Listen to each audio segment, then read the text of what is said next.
What's going on, fam? Fearless Beatz here, and today we're going to take a look at Ableton's Saturator. This can be used for all different types of things, and we're going to take a look at a couple different examples. So join me in this tutorial. Let's jump in.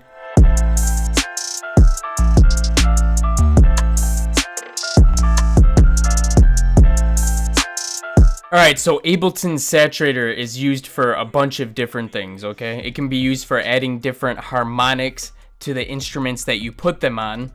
It can be used to level out peaks within an instrument that you use. It can be used to make things louder. You can use it on your master channel to boost it up or reduce it. And it can be used to clip things as well. It has a soft clipper on it, and you can throw that bad boy on the master. And we're going to take a look at that as well. So let's jump right into some of these examples. So in this first example right here, we're going to take a look at this 808. Let's take a listen to it before we add the saturator, and then I'm going to add it, and I'll kind of talk to you about what we're doing.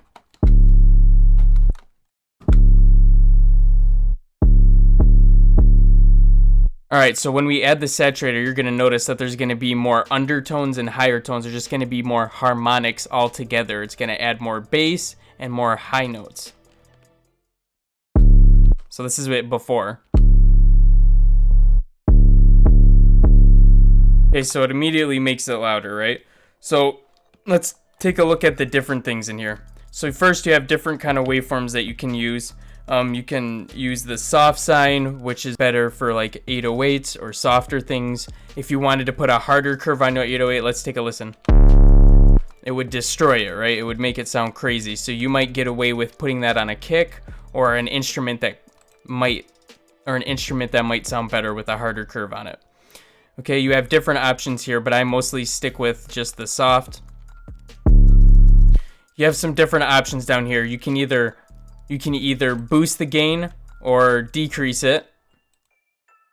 You have an option to decrease any bass tones that you might be getting from it or try to increase them, though I do not mess with this much at all. This frequency is basically the center of frequency that's going to be targeted, so usually good to leave that right around 1K there. Your width is what kind of width the saturation is going to have. So since we're using this on an 808, we're just going to keep that all the way down to 0. We want that bad boy to stay in mono. And depth, it's basically, so the depth is going to be the depth of the second filter that we're adding to it over here. So I also don't mess with this very much. I usually just slap on the saturator and it's good to go. So the soft clipper over here, so if something's clipping over 0 dB, let's say you have a kick and you don't want to put the limiter on there or something, you could use the saturator and turn on the soft clipper right there. It's a little hack. So if you need to soft clip anything, you can use the saturator just for soft clipping. You turn that on, good to go. Alright guys, now I want to show you what it can do when you throw it on the master channel. Okay, so you can see right here, I'm running everything through a pre-master channel, so that's why it says pre right here.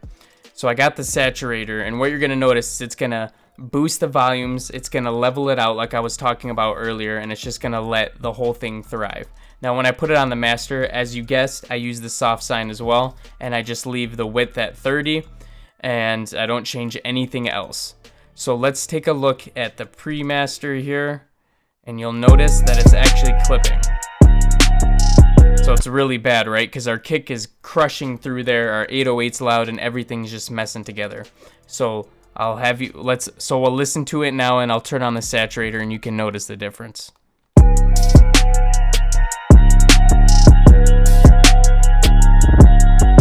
Just cleans it right up. It doesn't let it peak as well. You can also notice that I have the soft clip on right here as well, so it's going to add a soft clip to that when it's peaking. Alright, so before and after, one more time.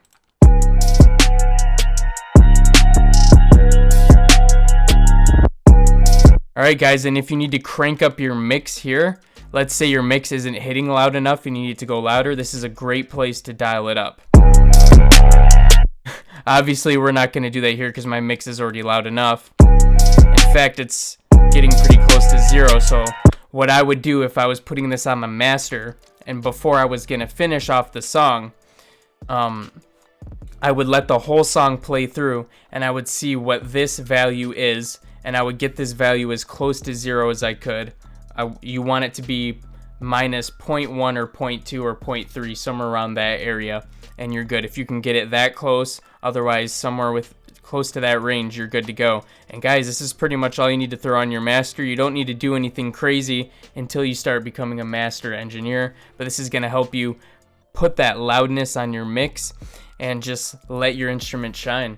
Hope you found that useful, guys. Alright guys, so that wraps up this tutorial on Ableton Saturator. Hope you guys found this one useful. Now guys, if you're new here, please leave a subscribe. It helps the channel out so much, and we're trying to get moving here. Also hit that like if you liked it, or the dislike if you thought it was junk. I don't care, do what you gotta do, right?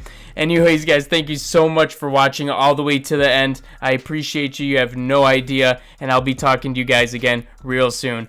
Peace out!